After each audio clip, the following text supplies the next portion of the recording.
क्या ताजमहल पहले एक हिंदू मंदिर हुआ करता था? क्या ताजमहल को पहले तेजो महाल के नाम से जाना जाता था? ताजमहल के नीचे 22 तहखानों में आखिर क्या रखा है और क्यों सरकार ताजमहल की असली सच्चाई पेश करने से डरती है? और क्या वाकई में शाहजहां ने ही ताजमहल का निर्माण कराया था? जानेंगे ताजमहल से जुड़े इन सभी सवालों के जवाब। बस आप बने रहिए हमारे साथ एंड तक। दोस्तों, बचपन से ही हम यही सुनते आए हैं कि ताजमहल का निर्माण मुगल शासक शाहजहां द्वारा कराया गया था। इसका निर्माण कार्य सन 1632 में शुरू हुआ था और लगभग 22 सालों बाद सन 1653 में ये बनकर तैयार हुआ। आज ताजमहल दुनिया के 7 अजूबों में शुमार है। ताज का दीदार करने हर साल देश विदेश से लाखों सैलानी आते हैं। ताजमहल को एक ऐतिहासिक इमारत होने के साथ साथ प्यार के निशानी भी माना जाता है। ताजमहल दिन के 3 समय 3 अलग अलग रंगों में नजर आता है। सुबह के समय ये गुलाबी रंग का दिखाई देता है, तो दिन के समय धूप की तेज रोशनी में इसका रंग सफेद हो जाता है। शाम होने तक ताज का रंग हल्का सुनहरा दिखाई देने लगता है। सन 1974 में एक अमेरिकन आर्किटेक्ट ताजमहल का दीदार कर रहे थे। तभी उन्होंने ताजमहल के निचले हिस्से में कुछ दरवाजे बने हुए देखे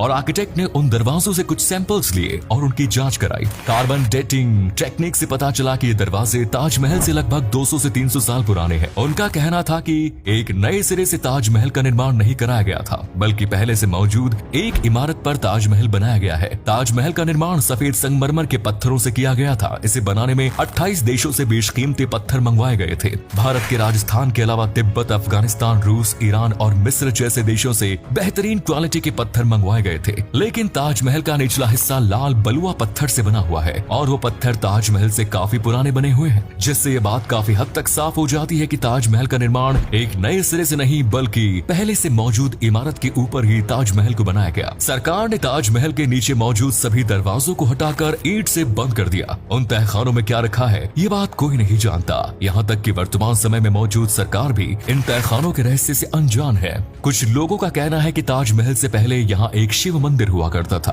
तो किसी का कहना है कि ताजमहल का निर्माण शाहजहां ने नहीं बल्कि हिंदू राजा ने कराया। इसे पहले तेजो महाल के नाम से जाना जाता था और यहाँ पर एक तेज लिंग मौजूद था जो शिव जी का प्रतीक माना जाता था। तो वहीं कुछ इतिहासकारों का कहना है कि ताजमहल राजपूताना महल हुआ करता था। जयपुर के राजा जयसिंह से शाहजहां ने ये जगह खरीदी थी और उसी के ऊपर ताजमहल का निर्माण कराया गया। कुछ समय पहले भारतीय जनता पार्टी के सांसद और जयपुर राजघराने की राजकुमारी दिया कुमारी ने दावा किया था कि ताजमहल की जगह पर उनका हक है और इसके पुख्ता सबूत भी उनके पास मौजूद है। उनके पूर्वजों से शाहजहां ने जबरन ये जमीन हड़प ली। ताजमहल के नीचे कई तहखाने और सुरंग हैं जिनके दरवाजे आज तक कभी नहीं खोले गए। कुछ विशेषज्ञों की माने तो इनमें सोना, चांदी, जेवरात और खजाना भरा हुआ है, तो वहीं कुछ का मानना है कि इनके अंदर हिंदू भगवानों की मूर्तियां स्थापित है। सरकार इन दरवाजों को इसलिए नहीं खोलती क्योंकि इनको खोलने से सांप्रदायिक हिंसा भड़क सकती है और शांति भंग हो सकती है। प्रसिद्ध इतिहासकार पुरुषोत्तम नागेश ओक ने अपनी जिंदगी के कई साल ताजमहल के बारे में रिसर्च करने में बिताए। उन्होंने 700 से ज्यादा ऐसे सबूत पेश किए जो इस बात को साबित करते हैं कि पहले यहाँ पर एक हिंदू मंदिर हुआ करता था और इनके तहखानों में आज भी कई हिंदू देवी देवताओं की मूर्तियां मौजूद है। पुरुषोत्तम नागेश के मुताबिक महल शब्द उर्दू, अरबी या पारसी भाषा से नहीं लिया गया है। उस जमाने में इस्लामिक राजाओं ने भारत सहित दुनिया भर में जितनी भी इमारतों का निर्माण कराया उनमें से किसी भी नाम के आगे महल नहीं लगाया गया था। और रही बात ताज शब्द की, तो कुछ लोगों का कहना है कि मुमताज के अंतिम 2 शब्द से ताजमहल का ये नाम रखा गया, लेकिन नागेश का कहना है कि अगर ऐसा होता तो उसका नाम मुमताज महल रखा जाता।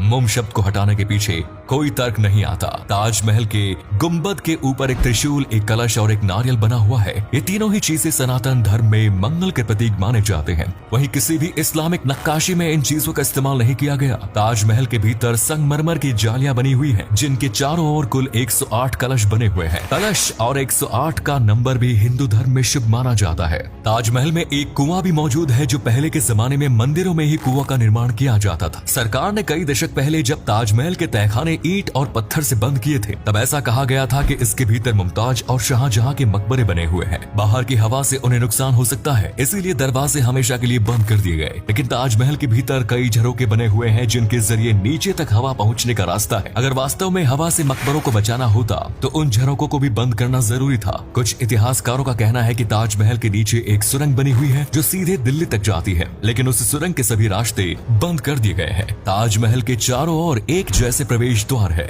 जो हिंदुओं में भवन निर्माण का एक तरीका हुआ करता था। ऐसे भवनों को चतुर्मुखी भवन कहा जाता है। कहा जाता है कि पहली बार सन 1115 में इस जगह पर एक इमारत बनाई गई थी। अब वो इमारत कोई महल थी या एक मंदिर या फिर महल के अंदर ही कोई मंदिर बना हुआ था, ये आज भी एक विवाद का विषय बना हुआ है। शाहजहां के दरबारी अब्दुल हामिद लाहौरी ने बादशाहनामा किताब में इस बात का जिक्र किया है। शाहजहां ने राजा जयसिंह से एक मंजिला इमारत खरीदी थी और उसके ऊपर ही ताजमहल का निर्माण कराया गया, क्योंकि ताजमहल के निर्माण में बहुत ज्यादा पैसों की जरूरत थी और उस समय शाहजहां के लिए भी उतनी संपत्ति का इंतजाम करना एक चुनौतीपूर्ण कार्य था। ताजमहल यमुना नदी के किनारे गीली मिट्टी पर बना हुआ है। अक्सर ऐसी इमारतें कुछ ही सालों में ढह जाती है, लेकिन पिछले 450 से भी ज्यादा सालों से ताजमहल अपने स्थान पर सुरक्षित खड़ा है। असल में ताजमहल की नींव एक ऐसी खास लकड़ी से तैयार की गई है जो पानी और नमी मिलने से और भी ज्यादा मजबूत होती है। ताजमहल के बारे में एक भ्रांति लोगों के मन में है। कहा जाता है कि ताजमहल के निर्माण के लिए 22,000 मजदूरों ने काम किया और शाहजहां ने उन सभी मजदूरों के हाथ काटने के आदेश दे दिए। और जब ये बात मजदूरों तक पहुंची तो उन्होंने इस इमारत में कई खामियां छोड़ दी। ये भी कहा जाता है कि साल 2035 तक ताजमहल का गुंबद अपने स्थान से गिर जाएगा, लेकिन असल में इस बात में दूर दूर तक सच्चाई नजर नहीं आती। एक अच्छी चीज बनाने वाले कारीगरों को इनाम दिया जाता है, ना कि हाथ काटने की सजा। शाहजहां ने सभी मजदूरों से कहा था कि वे भविष्य में इस तरह की कोई और इमारत नहीं बनाएंगे और बदले में उन्हें आजीवन पेंशन मिलती रहेगी। कई इतिहासकारों ने यह भी दावा किया है कि शाहजहां ताजमहल के ठीक सामने एक काले ताजमहल का निर्माण भी कराना चाहते थे और इसका निर्माण कार्य भी शुरू कर दिया गया था, लेकिन काले ताजमहल से जुड़े कोई भी पुख्ता सबूत आज तक नहीं मिल पाए हैं। तो ये थे ताजमहल से जुड़े कुछ जरूरी रहस्य। मेटल डिटेक्ट के जरिए कई बार पता लगाने की कोशिश की गई है कि आखिर ताजमहल के नीचे क्या है। ताजमहल के नीचे कुछ बेशकीमती धातु जरूर है। वो कोई मूर्ति हो सकती है, मकबरे में इस्तेमाल की गई कोई धातु हो सकती है, या किसी प्रकार के बेशकीमती जेवरात हो सकते हैं। आपको क्या लगता है ताजमहल के नीचे क्या मौजूद है? इस बारे में अपनी राय कमेंट्स में जरूर बताएं। अगर आपको हमारी ये वीडियो पसंद आए तो इसे लाइक और शेयर अवश्य करें। फिलहाल सरकार ताजमहल को संरक्षित करने के लिए आगरा को स्मार्ट सिटी के तौर पर विकसित कर रही है, जिनमें आने वाले सालों में पेट्रोल और डीजल की गाड़ियों पर प्रतिबंध लगाया जा सकता है। इससे 12,500 टन वजनी गुंबद की रक्षा होगी और ताज की सुंदरता भी बरकरार रहेगी। हालांकि इसमें कई दशक का समय भी लग सकता है, लेकिन उसकी शुरुआत हमें आज से ही करनी होगी। आज के लिए इतना ही, धन्यवाद।